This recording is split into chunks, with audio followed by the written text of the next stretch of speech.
Ladies and gentlemen, this is the World Series of Politics, where Brendan Bussmann and Brandt Iden race through the turn on key legislative and regulatory developments around the gaming world. As these two come up to the green flag, let's get into this race for expansion and opportunity for the industry to grow until we hit the checkered flag on another episode of the World Series of Politics.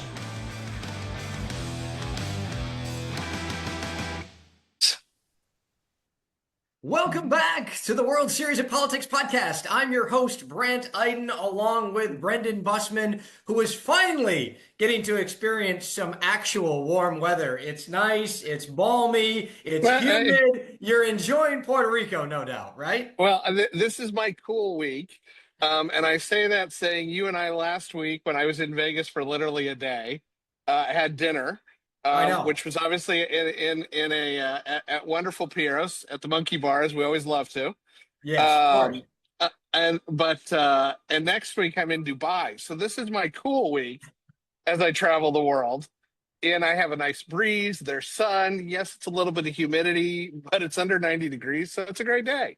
It is a great day. I will tell you, it was hot even for me. That 117-degree heat in the desert was hot, and I usually don't complain about it, but it was warm. It was great catching up. I know we always threaten on the podcast to do one of these together in person. We will do it at G2E. We keep telling the audience we're going to do it. I mean, we get together and then we don't do it, but I promise you folks, we are going to record one of these in person, and G2E is our goal. So we're working on it. You can sell some tickets. Yes, we could. We'd have to make sure that tomatoes were not allowed, though, in the venue. Well, we have got a great show. Of course, Keith Whyte, world-renowned responsible gaming expert. Thanks for coming on. A good friend of both myself and Brendan Bussmann. And, we want to talk about there's some new studies out there these days. There's some new things sort of as it relates to responsible gaming. I'm hearing different things at the legislative level as we gear up for next sessions. This is obviously becoming a very hot topic amongst lawmakers. We always know that this is a conversation that's going to be in the forefront. Lawmakers want to know that folks are protected in their state if they're passing legislation as it relates to responsible gaming. And, I was hoping you could give the audience just maybe sort of kind of a brief background, where you're coming from, some of the things we're looking at, and then we'll jump into some questions. So fire away. Sure. Keith. Yeah, thanks, B&B. I'm glad, long time fan. Glad to be on the pod. We pay you to say that. Yeah, exactly. Yeah, I want my check. No, I mean, I've been kicking around the gambling field for about 30 years now. 3 years as director of research at the AGA, and then 27 years as executive director at NCBG. And in January, I launched my own firm, Safer Gambling Strategies. So I'm concentrating again as a consultant on RG and PG issues. But yeah, Brent, to your point, I do think there's been a tipping point when it comes to responsible gambling. And I would say that there's more optimism than ever, especially in the online space. But then there's a lot of public skepticism. So I think it's a really weird balance. People that know, like the three of us, I would say, I think at least I am very optimistic about the power of technology to moderate risky gambling behavior, to detect it, to inform, to educate. There's a lot of great stuff going out there that we can talk about. But I don't think that same optimism is shared by the general public and perhaps legislators and media. And so I think there's a real disconnect there. And again, I think that's what we're trying to solve for. Keith, I think you bring up very valid points. And obviously, we're seeing technology and that debate come into this conversation more and more of, what's good, what's bad, how does it work? And it's an education phase, just like it is on the industry, as you've seen over the last 30 years during your career, as I've known you for a good chunk of that. I won't say how many, but way too many years along the way. We both started when we were 5 along the way. But, as we're heading into, everybody says, oh, this is the slow time. But as we're sitting here trying to start messaging this, as we're heading into legislative sessions in January, what are some of the key things you think we need to articulate as an industry to try to make this a much more conversational issue, as opposed to, oh, here's this big issue I don't understand, or it's too complex for me to understand? Right. That's a great point, Brendan, because I think a lot of this stuff is pretty in the weeds. It's pretty detailed. I think what we need to start, there's two things I would say. One is that the old days of state-specific conversations, I think, are kind of starting to pass us by. We need to solve on a national level, if not, even bigger than that, a global level. And so things like, I'm working with ID pair, that the National Voluntary Self-Exclusion Program takes all these existing self-exclusion siloed programs and just allows a common app so you can exclude yourselves from all the participating jurisdictions, one-stop shopping, right? Those are the kinds of discussions we need to start having. I think legislators can get their hands around, yes, I've got my state list and I've got whatever requirements are, for my retail casinos or my, this or my lottery, but you can have a common application. It's done easily online and then allows it makes a consumer centric approach to responsible gambling. So that's one thing I would say. We need to get away from the state specific stuff and think about more national solutions. But that national solution is not national regulation. I want to be very clear. I'm talking about harmonizing existing state programs and issues. And then the second thing again is to better balance the technology. And so I think right now, and I think to be fair, the operators and some of the folks I represent are really pushing the power of technology to maximize revenue. That's fine. That's their job. Regulators and legislators now have to really get engaged in this conversation and think about how to use technology to minimize harm at the same time and create a better balance. And again, I think those are easily digestible points that legislators and the press, the public, hopefully can digest. We've learned a lot in these past 30 years. We can do this better. And I think those are two ways to really have that conversation on the RG side at the legislative level. That's really important, and appreciate you pointing that out. I wanted to focus. I wanted to get your thoughts on something, and I'm just going to forgive me because I need to read this because I don't want to get it wrong. I recently see that there's a brand new study out from NCPG, and it's what they're calling the National Survey on Gambling Attitudes and Gambling Experiences 3.0. Mhm. And to your point, I think, which is really interesting, they note here that problem gaming rates have decreased to pre-pandemic levels. Point being, levels of problematic play have declined, returning to the levels seen in 2018. And the study basically concludes that this may have been a result of the pandemic. Perhaps also it mentions that operators and the tools that are being provided are actually working. And I think that That's this is interesting. I wanted to get some of your thoughts on that. Oh, I think it's great news.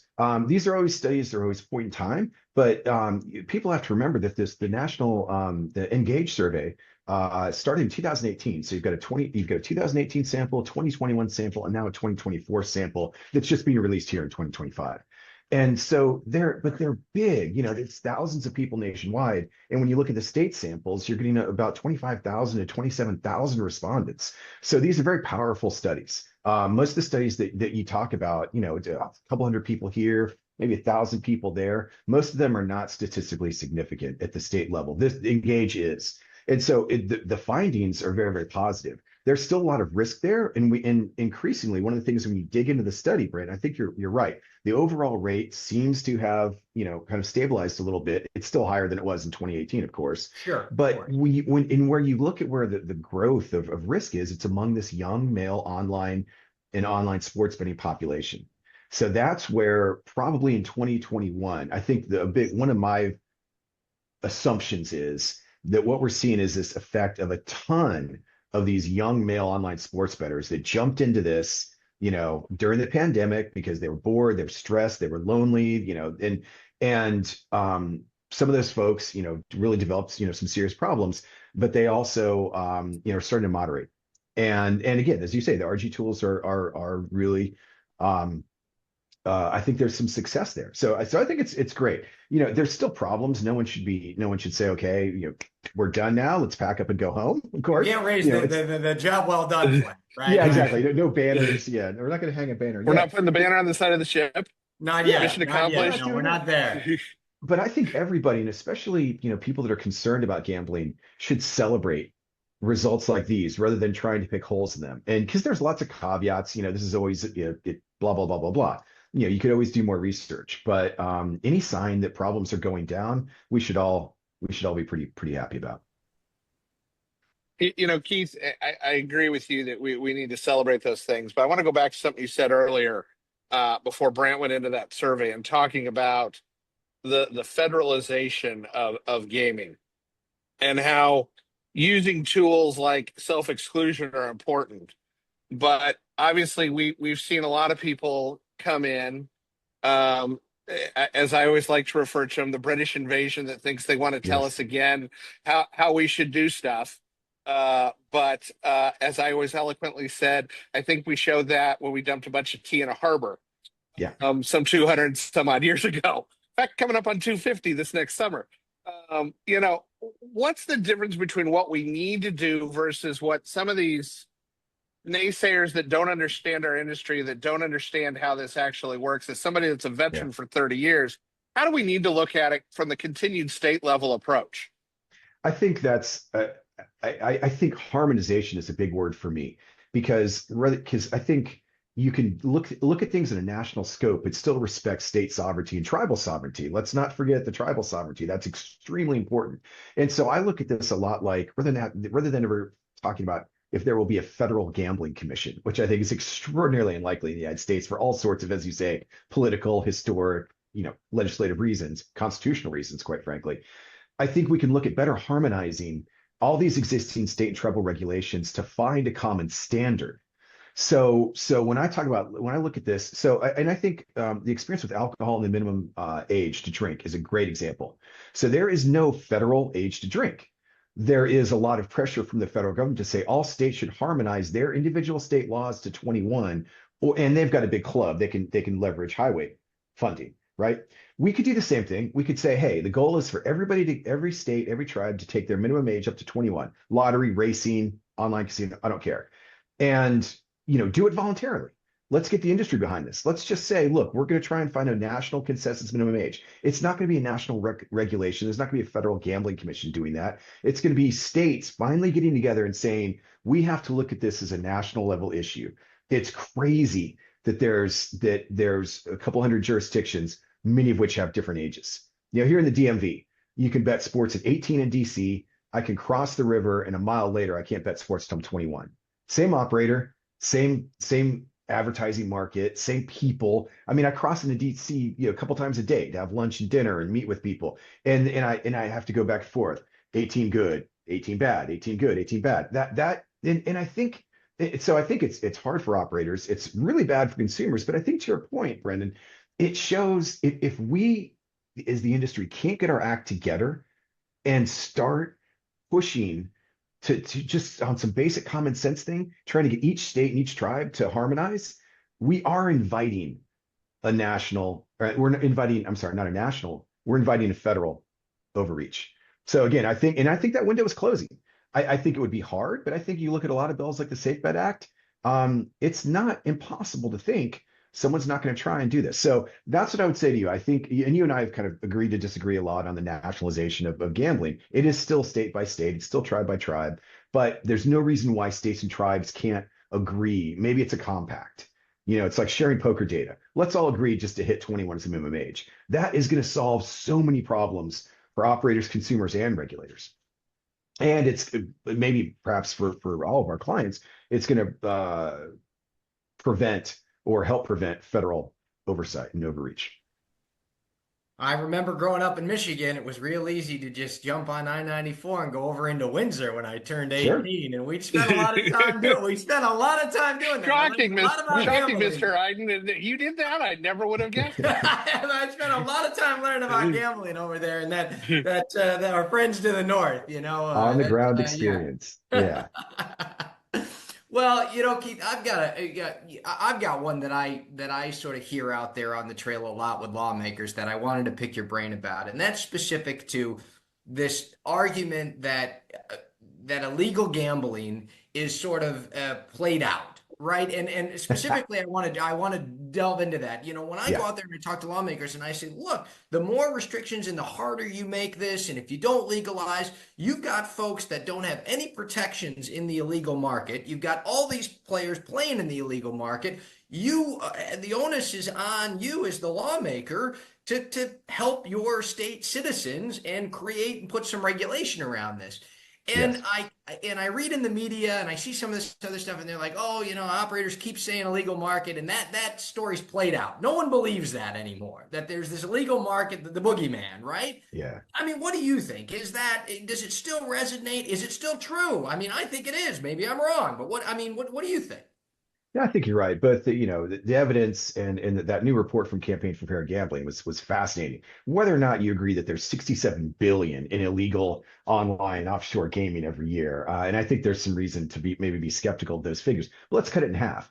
$33 billion in illegal offshore revenue. That's still pretty significant. Um, but yeah, no. There's a lot of studies out there that show that the illegal market is significant. And when you talk to people with gambling problems, they report that they are preyed upon by illegal offshore operators. And I do think I would say sometimes it is a little bit of a boogeyman, because I think you have to caveat that there any regulation is going to be higher standard, and you're going to pay taxes in a legal regulated market that you won't pay illegal offshore. So there's no way that there's no way that the competition can ever be even. Someone in Uzbekistan can always do less than your least regulated market. But that said, when you have a minimum standard, it's on the operators to, again, all get together and try to provide a consistent minimum standard. One of the big reasons we keep having this discussion, Brandt, is because, states have not done a good job at being consistent. And so it makes it pretty easy. There's this kind of sliding scale. There's New Jersey and there's Ohio. Then, it starts to dwindle. If you look at the work NCPG did around the internet responsible gambling standards, the majority of states meet less than half of NCPG's internet responsible gambling standards. That would be one easy area. If you're the industry and you want to make an argument that the offshore is bad, you should be able to say this is why all of our jurisdictions are good. So that's one point. But yes, offshore is a big thing. There's a lot of leakage there. And I do think a legal regulated space that fully embraces online responsible gambling tools makes that argument a lot stronger. And then the last piece of this, Britt, I would say, is that we're relying too much on operators who have some enlightened self-interest in this area to carry this argument forward. We need to be talking to regulators and legislators. And that recent letter by the 50 states attorneys general was a huge step in this direction, but it needs to go broader. We need to educate players. Here's all the reasons why you shouldn't play with the illegal offshore market. And PS, one of those big reasons is that there's a lack of responsible gambling controls. There's a lack of programs and support. This money's not going in to help you if someone may have a problem. I mean, there's hundreds of reasons why they shouldn't play offshore, but it's the consumer education part. That's the big part that's missing. And again, I'm an optimist. I think there's an enormous opportunity for every stakeholder to get together and say, nobody should play offshore. Here's all the reasons why. Here's from the attorneys generals to the operators to regulators to legislators to advocacy groups. NCPG could be part of that. There's so much we can do together to help people distinguish. Because you probably just saw that recent survey coming out of Alabama showed 60% of undergraduates, reported they bet sports online. Some of that may be this confusion. Maybe they think DFS 2.0 is legal or regulated. Some of it, they're probably going offshore. Some of it is, some of this other stuff. But that is 60% of college students who are grievously misinformed about the legality of what they're doing. And whether they're willfully ignorant or just ignorant, doesn't matter. Those are the folks who need to be educating. And operators can't even, legal regulated operators aren't really even active in Alabama. Right. So not at all. Just rely on No, them. you've only got the porch creek. You've only got the porch creek. Yeah. So I think there's an opportunity, but we have to look at this a lot like alcohol. Again, we don't just rely on Anheuser-Busch to say don't drive drunk. They do. That's good. But it's got to be, the faith community, schools, that's where we really need to be doing work to make sure the general public knows, hey, if you're betting sports online in Alabama, you're not it's illegal. Engaging it. Right. It's a crime. Yeah. You should be doing it. You should be doing that. And again, there's always going to be some people that are going to shift offshore for various reasons, but we can do a much better job on both sides, on education and on regulation.